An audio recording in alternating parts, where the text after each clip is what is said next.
Busquemos en nuestras Biblias, en el libro de San Mateo,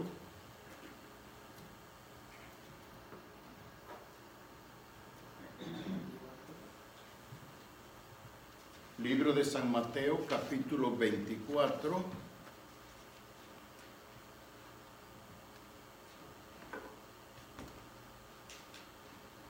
Esta fue la cita que usamos como lectura bíblica en esta mañana.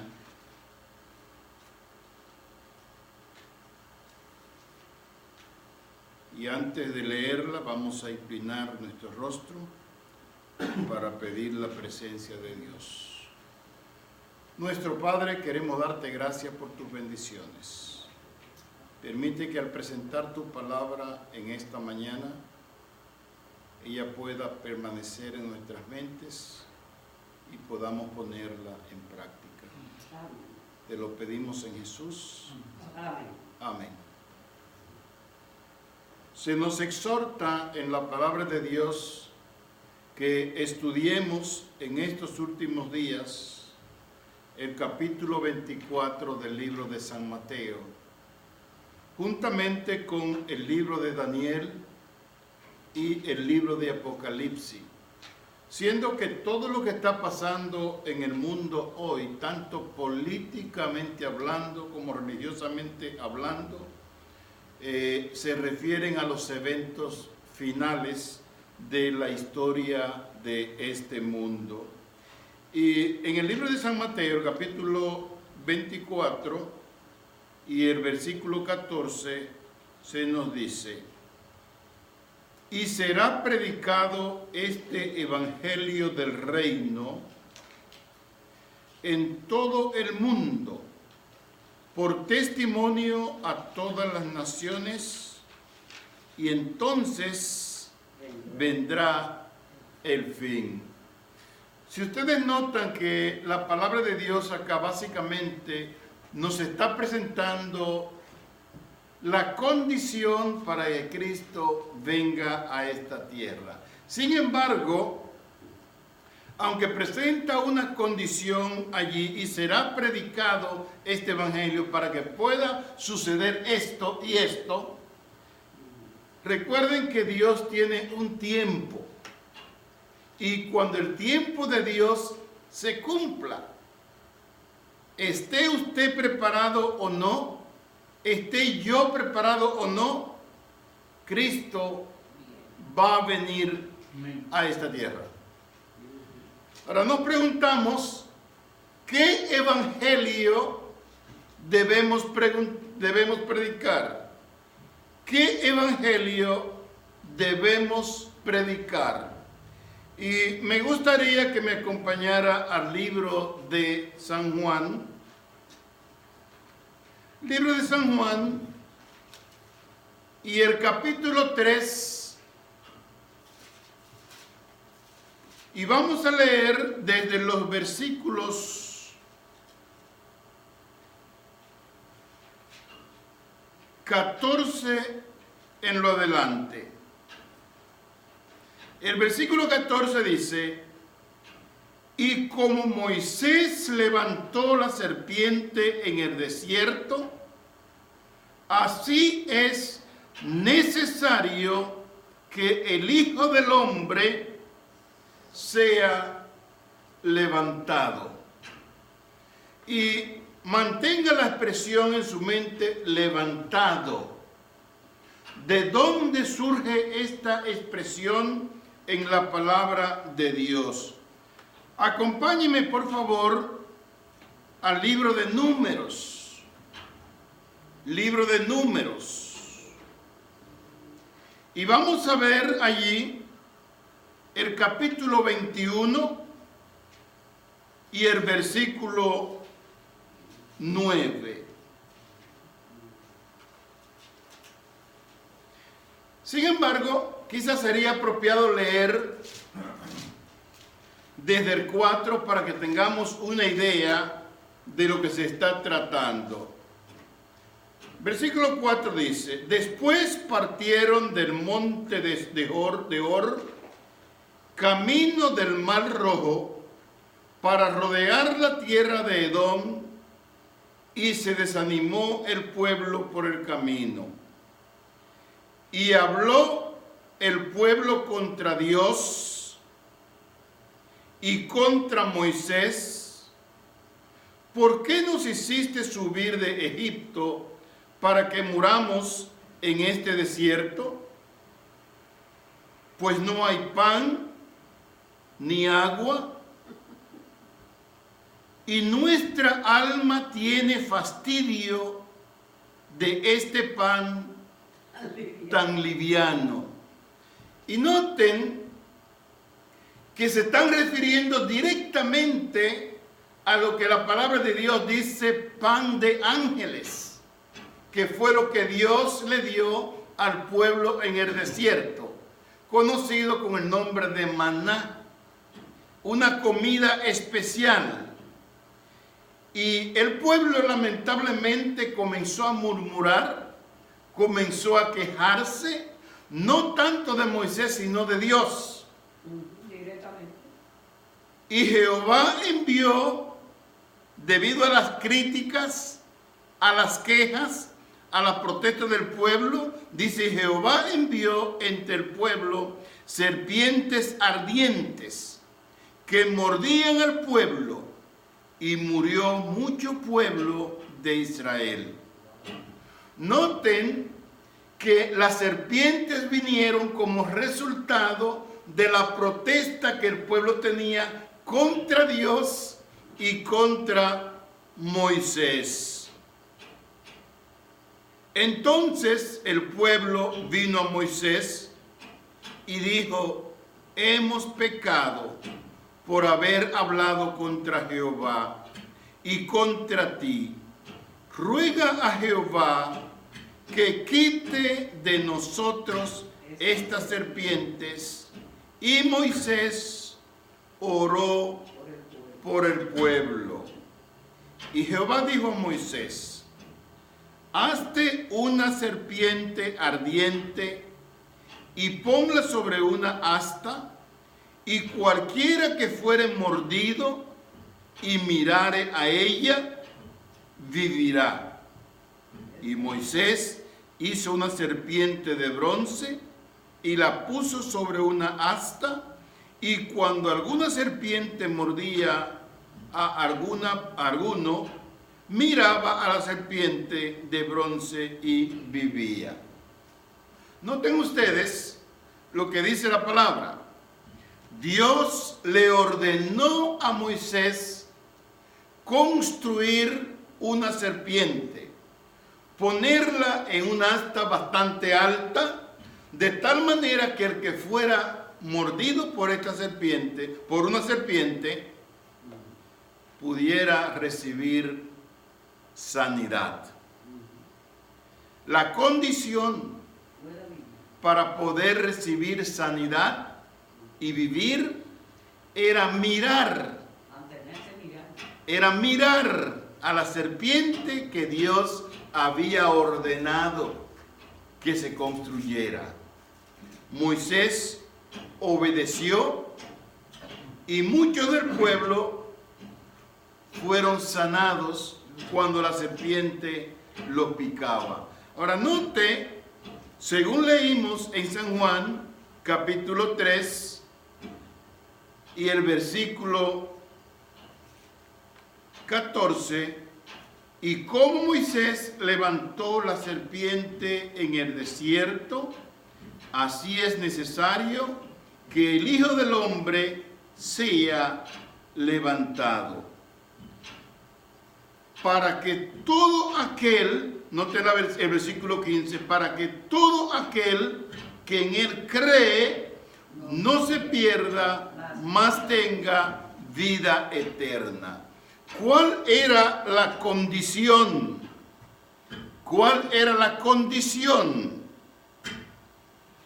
para que el pueblo de Dios recibiera sanidad? ¿Sanidad de qué? Recuerden que habían pecado. Y por haber pecado, sencillamente había una condición para ser sanado. Y esa condición era sencillamente mirar a la serpiente de bronce que estaba en el asta. Y a nosotros hoy se nos pregunta, ¿hemos pecado nosotros? Yo creo que en la misma forma que el pueblo de Dios en el pasado pecó, nosotros también hoy hemos cometido pecado. Nos hemos apartado de Dios, hemos criticado, hemos murmurado. Muchas veces quizás nos va mal por nuestras malas decisiones y terminamos en lugares que muchas veces no teníamos que estar o sufriendo consecuencias que nunca debíamos sufrir y comenzamos a quejarnos. Para el pueblo de Dios en el desierto había una solución. Y la solución era mirar a la serpiente que se había construido. Y la serpiente y la salvación o la sanidad para nosotros hoy es mirar a la cruz del Calvario. El versículo 16 nos dice, porque de tal manera amó Dios al mundo, que ha dado a su Hijo unigénito, para que todo aquel que en Él crea no se pierda, mas tenga vida eterna. Quiere decir, mis hermanos y amigos, que la condición hoy para que el mundo tenga sanidad espiritual es mirar nuevamente al Calvario. Y cuando miramos al Calvario y recibimos el regalo de Dios en la persona de Cristo Jesús, recibimos sanidad. Y en algunos casos he observado y he podido ver que algunas personas han aceptado a Jesús como su Salvador personal, han venido a las aguas bautismales y cuando han subido de las aguas bautismales, sencillamente su enfermedad ha desaparecido. Quiere decir que la sangre de Jesús nos limpia de nuestro pecado, nos salva de nuestro pecado, nos sana físicamente y cuando esto sucede, entonces comenzamos una nueva vida en Cristo Jesús. Y cuando comenzamos una nueva vida en Cristo Jesús, ¿qué debemos hacer?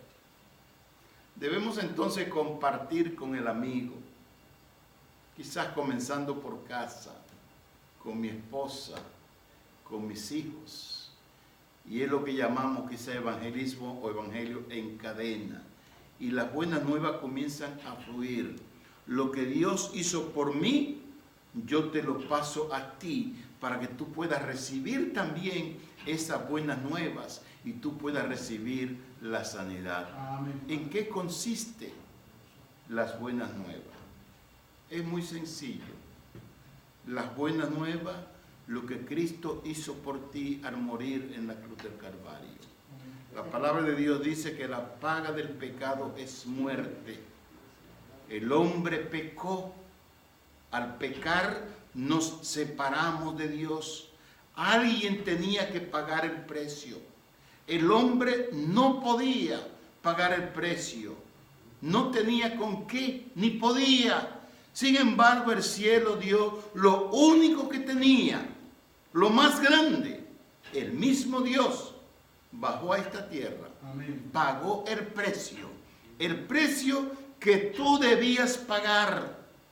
Por eso dice la Escritura, porque de tal manera amó Dios al mundo que ha dado su Hijo unigénito, único en su clase, para que todo aquel que en él crea no se pierda, mas tenga vida eterna.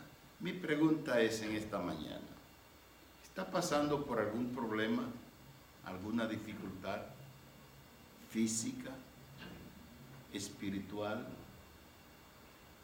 ¿Tu hogar se está desmoronando?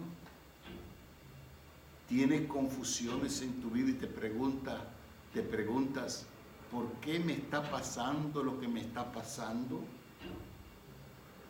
La respuesta, la solución a ese problema que tienes se encuentra en esta cita. Porque de tal manera amó Dios al mundo, que ha dado a su Hijo unigénito, para que todo aquel que en Él crea no se pierda, mas tenga vida eterna. Y note el versículo 17 lo que dice: porque no envió Dios a su Hijo al mundo para condenar al mundo, sino para que el mundo sea salvo por él.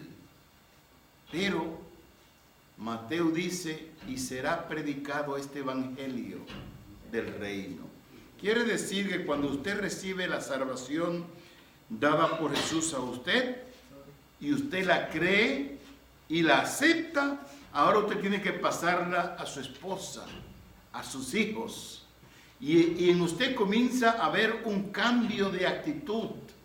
Es un hombre diferente, es una mujer diferente. Claro, el viejo hombre está allí y ahora usted comienza a luchar para vivir una vida de santidad. Pero permítame decirle en esta mañana que usted solo no puede vencer. No importa el sacrificio que usted haga, jamás podrá vencer. Para poder vencer la tentación del pecado, para poder resolver los problemas, necesitamos un poder diferente. Y ese poder es el poder de nuestro Señor Jesucristo. Solamente con la ayuda de Él podemos vencer. Cuando Cristo murió ocupando tu lugar. Y cuando tú, si eres bautizados o te bautiza y sale una novedad de vida, ahora es Cristo quien está morando en usted. Por eso dice el apóstol, de manera que si alguno está en Cristo, nueva criatura es. Las cosas viejas pasaron y aquí todas son hechas nuevas. Lo que hace el Señor es que te presenta la oportunidad a un comienzo nuevo, a una nueva vida. Y a partir de ese instante que usted acepta a Jesús, usted es una nueva persona. A Nicodemo se le dijo que tenía que nacer de nuevo. Y al usted nacer de nuevo es como un bebecito. Y ahora usted se pone en la mano del Señor Jesús. Cuando un niño nace, ¿quién le da la comida? Los padres. Los padres. Ellos hacen todo. Y nuestra comida cuando nacemos en el Señor se encuentra en la palabra de Dios. Lo que antes hacíamos incorrecto, ahora la palabra de Dios nos dice cómo debemos hacerlo para que nos podamos mantener en esa vida que solamente viene de Jesús. Siempre y cuando nos mantengamos unidos a Él, tendremos vida y vida en abundancia. Que Dios te bendiga en esta mañana. Amén.